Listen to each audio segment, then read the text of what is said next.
The 19th century is everything that happens in the 1800s.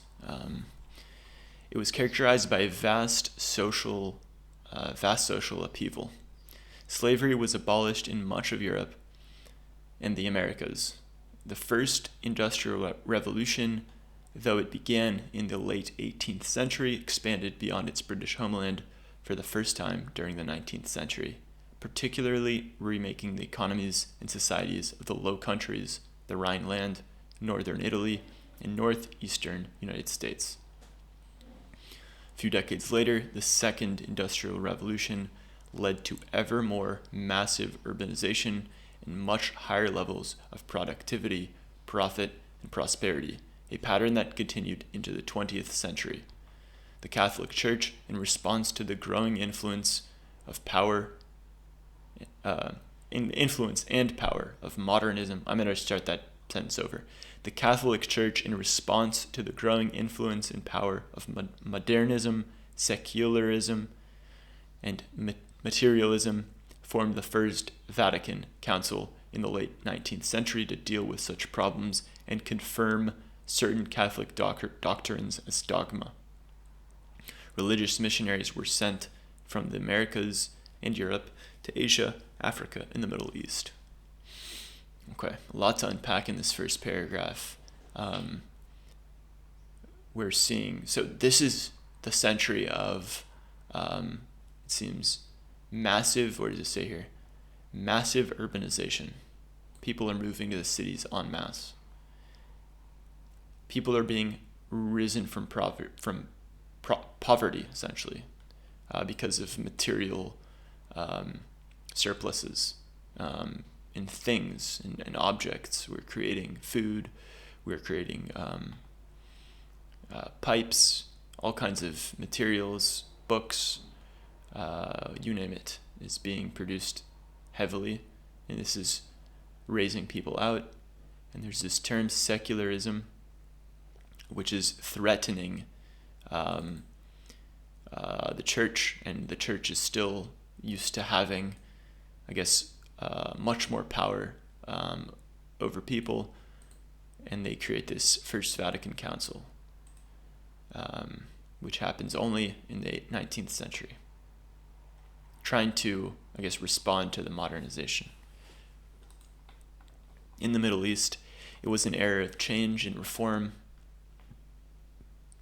The Islamic gunpowder empires fell into decline, and European imperialism bought much of South Asia, Southeast Asia, and almost all of Africa under colonial rule. Reformers were opposed at every turn by conservatives who strove to maintain the centuries-old Islamic laws and social order. The 19th century also saw the collapse of the large Spanish and Mughal empires, which paved the way for the growing influence of the British, French, German, Russian, Austro-Hungarian, Italian, Japanese empires, along with the United States. Okay, a lot here as well. There's this term, Islamic gunpowder empires. So the gunpowder empires, or Islamic gunpowder empires, is a collective term coined by Marshall G.S. Hodgson and William H. McNeill at the University of Chicago, referring to the early modern Muslim empires, Ottoman Empire, Safavid, and Mughal.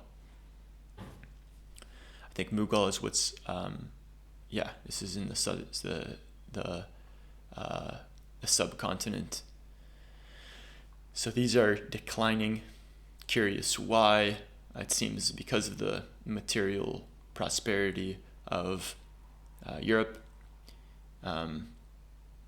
Imperialism is this term that it means maintaining and extending of power over foreign nations, particularly through expansionism, employing both hard power and soft power.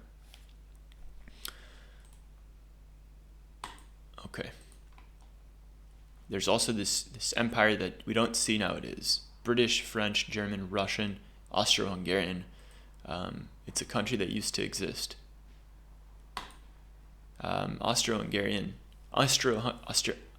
Austria-Hungary, also referred to as Austro-Hungarian Empire or the dual monarchy, was a multinational constitutional monarchy in Central Europe. Okay, these are still monarchies. The remaining powers in the Indian subcontinent, such as the Maratha and Sikh empires, suffered a massive decline, and their dissatisfaction with the British East India Company's rule led to the Indian Rebellion of 1857 and the company's dissolution. India was later ruled directly by the British Crown through the establishment of the British Raj. During the post-Napoleonic era, after 1815, Britain enforced what became known as the Pax Britannica, which ushered in unprecedented globalization on a massive scale. Britain's overseas possessions grew rapidly in the first half of the century, especially with the expansion of vast territories in Canada, Australia, India, and in the last 2 decades of the century in Africa. By the end of the 19th century, the British controlled a fifth of the world's land and a quarter of the world's population. That is insane. A fifth of the world's land, a quarter of the world's population at the end of the 19th. What a crazy fact.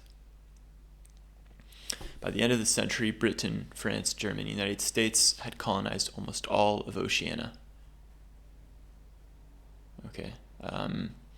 Geographical region in Australasia, Melanesia, Micronesia, and Polynesia. In East Asia, China, under the Qing dynasty, endured its century of humiliation by foreign powers that lasted until the first half of the 20th. The last surviving man and woman, respectively verified to have been born in the 19th century, were these two fellows.